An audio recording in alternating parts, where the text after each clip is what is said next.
Good afternoon and welcome to Midday Report, coming to you live from Warsaw. I'm Jastrzębska. The European Commission will implement the EU-Mercosur trade agreement, however only provisionally, Commission President Ursula von der Leyen has announced. Under EU treaties, the agreement can only be fully concluded once it receives the consent of the European Parliament. Our correspondent Zuzanna Jurek is in Brussels and has more details. Zuzanna, over to you.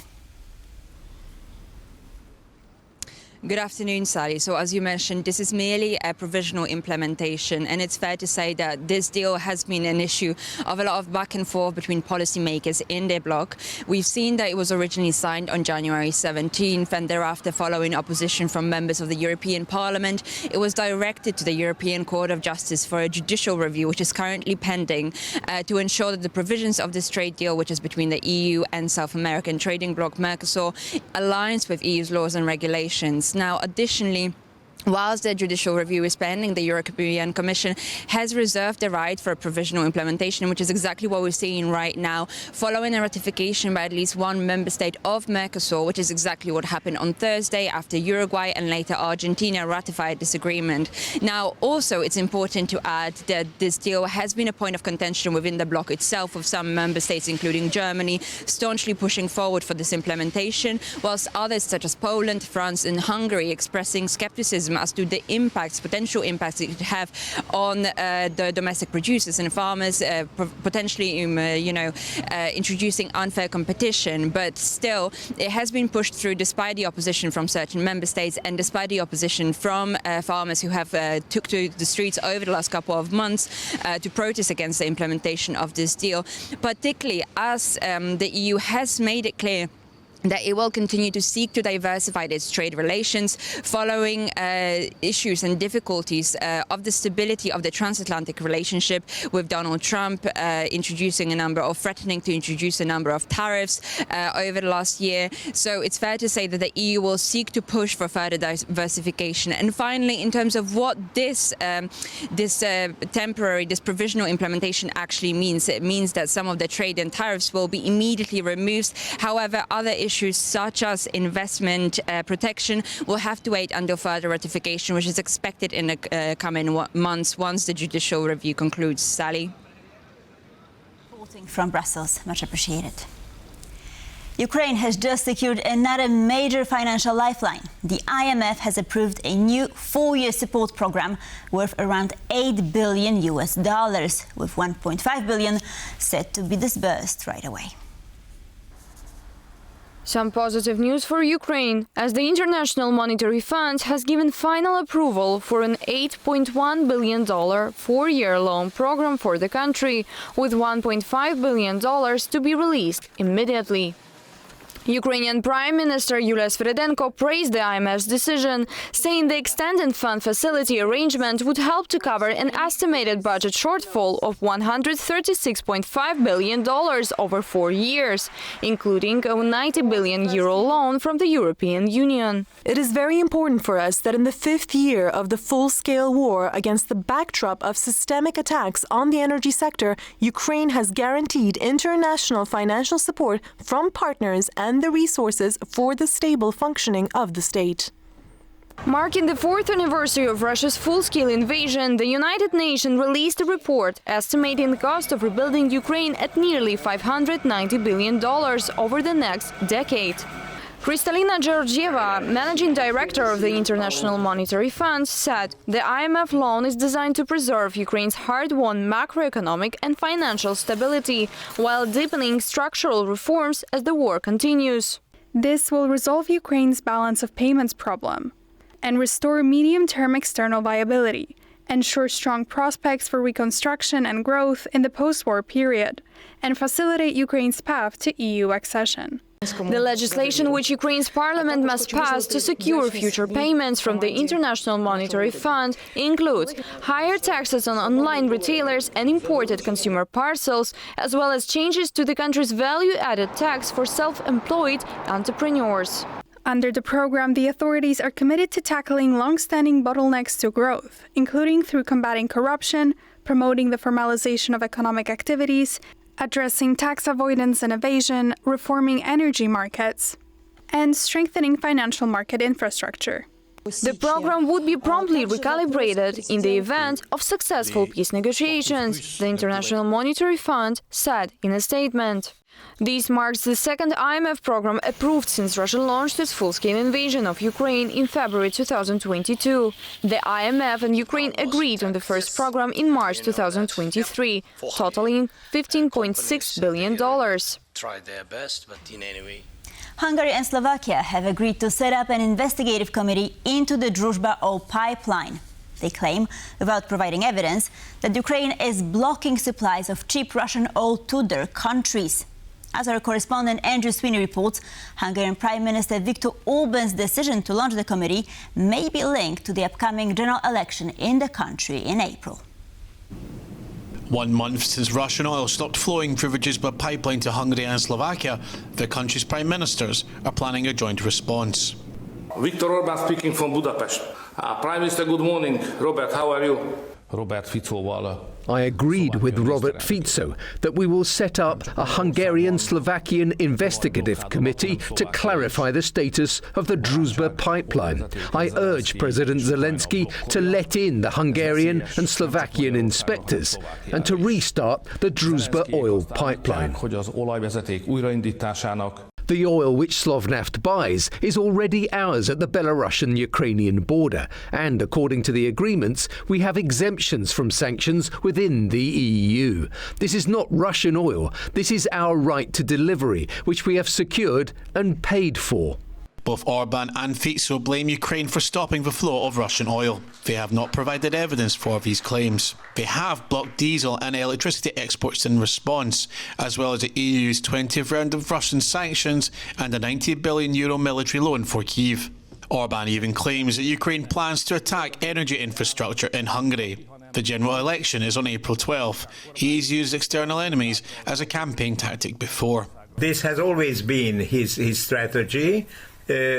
Pointing some enemies, in quotation marks, of Hungary, and he's the great defender. Propaganda posters published by Orban's anti-EU Fidesz party that demonise Ukraine are a common sight in Hungary's cities. For Peter Magyar, whose pro-Europe TISA movement is up to 20% ahead in the polls, Orban's demonisation campaign is poisonous. Those billboards we see around are about inciting war, a struggle against someone. This is poisoning the mental well-being of the Hungarian people. It scares children and the elderly. I think there's no need for that.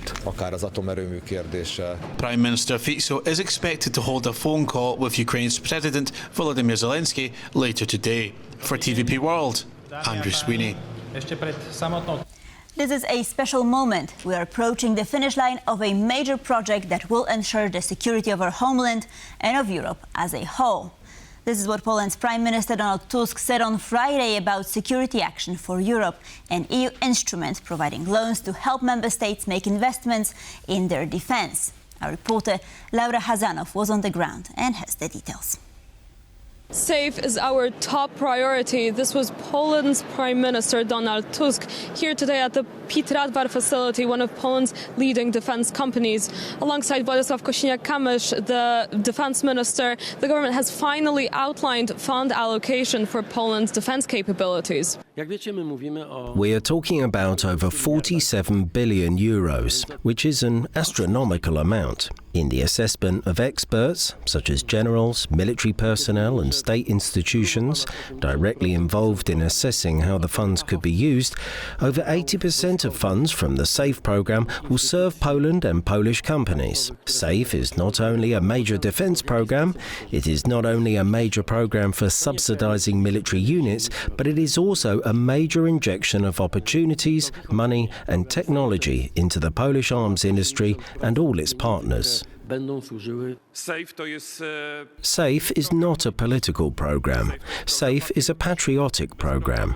Voting for SAFE is voting for a strong Poland, a secure Europe and our alliances, the North Atlantic Alliance, the European Union and our values. Without the SAFE programme, we do not have an option to build an even stronger army and better equipped and safer soldiers.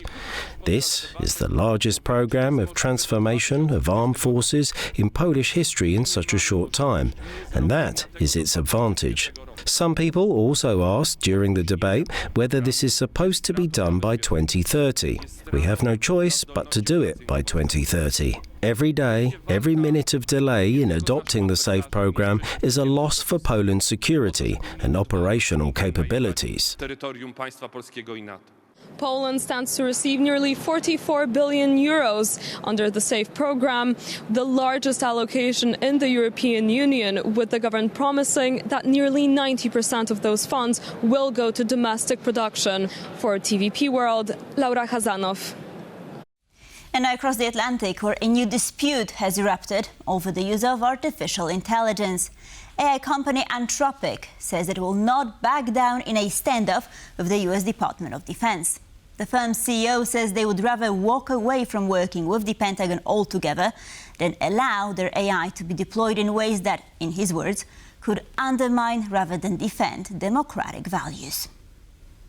On that curve. This is Dario Amodei, the CEO of Anthropic, one of the leading companies in the global AI race. And he has the US Secretary of Defense Pete Hegseth breathing down his neck. Hegseth wants the US military to have free rein when it comes to AI use. Amodei, meanwhile, has reservations when it comes to some applications, including mass surveillance and autonomous lethal activities. Think of the risks here. Anthropic always stressed the ethical backbone around its business and built a whole narrative on how it differs in this respect from other AI companies. Anthropic's AI model, called Claude, is currently the only one certified to work with classified material, a big advantage the company enjoys over competition like Google or OpenAI. That's why it's used by the US Department of Defense. But Hegseth has threatened to cancel the contracts and label the company a supply chain risk, a nuclear option historically used only for entities from outside of the US. Pentagon officials say all AI usage scenarios fall under the scope of the law. But there's one caveat: the law can be changed. And historically, this has been the case every time a tech company showed defiance to the US government. One of the best examples is the Cloud Act, or a piece of legislation concerning the cloud services industry, which requires providers to share user data upon request of US attorneys or US intelligence, even if those users are not US citizens. The legislation has been prompted by the investigation into Silk Road, one of the first so-called dark markets used to buy drugs and other illicit items. The other example is the investigation into the Boston Marathon bombing, which spurred similar legislation when it comes to mobile phones. For now, Anthropic is trying to control the damage the very public spat is doing to its image. Around the same time when the Pentagon crisis erupted, Anthropic informed the public about unfair competition from Chinese AI companies. This, of course, endangers US industry and the American lead in AI. This was no coincidence. It was a call to action. A US company has to be defended. Anthropic has until the end of Friday to comply with the Pentagon's demands. Finally, some very good and rather heartwarming news from the Poznań Zoo. Bożenka, the one-eyed palace's cat who had gone missing, has been found safe and sound. After a 2-day search operation, the elusive feline is back, and now attention turns to how she managed her great escape. Bożenka is back.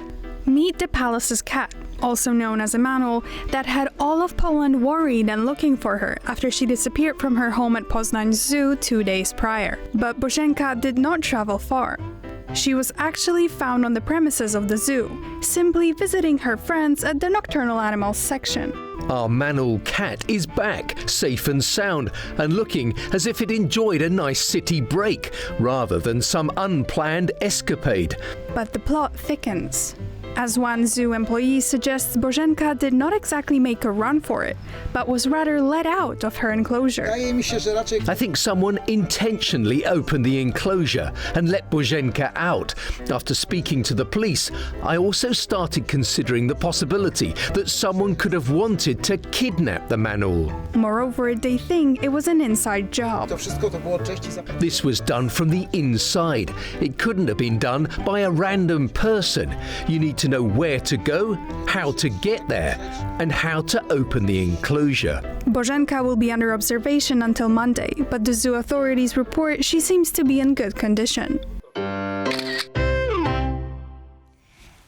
And on this positive note, we conclude the Midday Report. Thank you for watching, and please stay tuned for more.